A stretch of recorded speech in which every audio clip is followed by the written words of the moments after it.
Welcome back, girls, guys, and the secret third thing. My name is Penny, and I'm so happy to see the sun again. I've been going on more walks, seeing the sunlight beaming through the trees and the chirping of birds. Damn, it's the kind of thing I live for. I mean, how are you? Have you been walking in the woods like me? Matter of fact, what have you been up to? I'm not just trying to be nice. I ask this because, you, like me, probably have things that you really want to do and really care about. So I want to know what they are. And also, if you're like me, you probably just can't find time to do them. What I want to talk about today is caring, specifically about what you're doing. But before I start, I want to preface this with, nigga, I put out a song and it's a fucking hit, nigga. You care too much. And I was like, yo, that's crazy. You poking fun at me because I give a fuck about the brown with the blue or how the video shot or the musicality. The geeks, the ones that care, that give a fuck, that it's passion, whether they do it for free, they're the ones that stick around. my entire adolescence, I dreamed of owning a clothing brand. I was always infatuated with streetwear from the age of 11, which would have been 2014-ish. So this is prime Golf Wang, Supreme, Off-White era. And I was infatuated. I had that Kanye Zane Lowe interview talking about... I like some of the Gaga songs. What the fuck does she know about cameras? On repeat as I cut up Gildan hoodies trying to be subversive. Looking back, that was very cringy. Not the clothes, I'm kind of proud of some of those, but the style I was into, I mean, Jesus Christ. Also, that Kanye interview. Everybody says, who does he think he is? I just told you who I thought I was. A god! That's not a new perspective that I've only just developed. I realised it was cringy a year later, but over time, that cringe turned into shame. As I slowly got older, left secondary school / high school, and then got into college and finally started having a stable job, the dream kind of diminished. In a misguided attempt to find maturity, I started to slowly let that slip.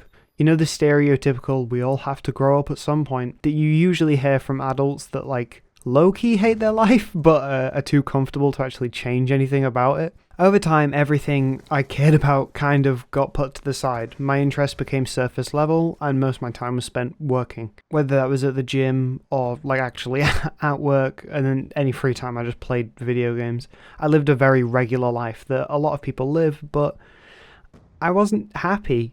Everything became appearance and productivity. The actual care wasn't there anymore. This sort of culminated at a dark point in my life where I didn't particularly care about what I was doing in any way, shape or form. Yeah, I enjoyed working out, but what was I doing? Why was I doing it? So it got to the point where I was okay, if I could be doing anything, what would I do?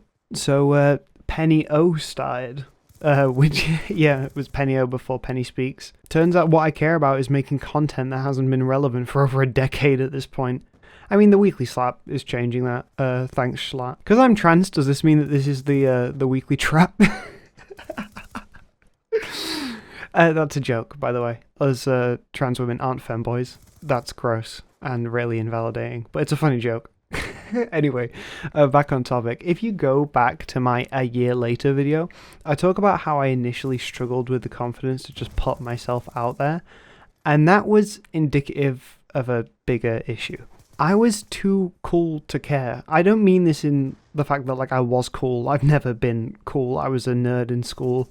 I just realized I sound like that Jughead clip from Riverdale. Oh no. I'm weird. I'm a weirdo. I don't fit in, and I don't want to fit in. Anyway, I was a nerd in school and sort of unaware of the ways people mocked me. And slowly over time that developed into a kind of apathy. If any of you ever excitedly have talked about something that you truly care about and been met with a okay, or signs the person in front of you just really couldn't give a fuck about what you're saying, you will probably understand what I mean. It's easy to internalize that. It's easy to be damn, no one gives a shit, which is true.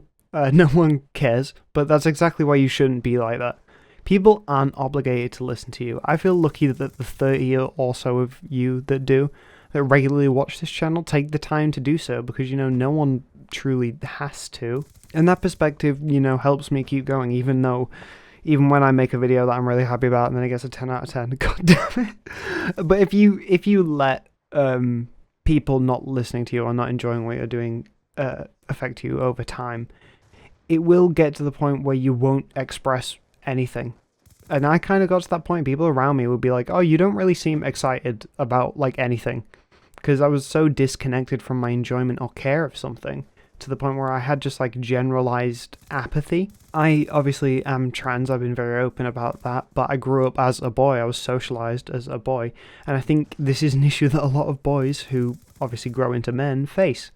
Caring is an inherently vulnerable state, because one, you're opening yourself up with honesty and allowing others to see that, and two, what we care about we don't really choose. I think, like, the things I care about the most are the things that, like, struck a chord with me when they were first introduced to me, and I kept going because of that initial connection. You could probably dive into that topic more, like what makes something strike a chord for someone, what was the factors to make that perfect storm, but I'm not smart enough to break that down. So yeah, you might find yourself in a situation where you really care about something that's not particularly cool or not the popular thing to care about, and you can feel shame about that, but you shouldn't. To reinforce the point about young men, have you ever seen, like, a young guy, when someone calls him weird?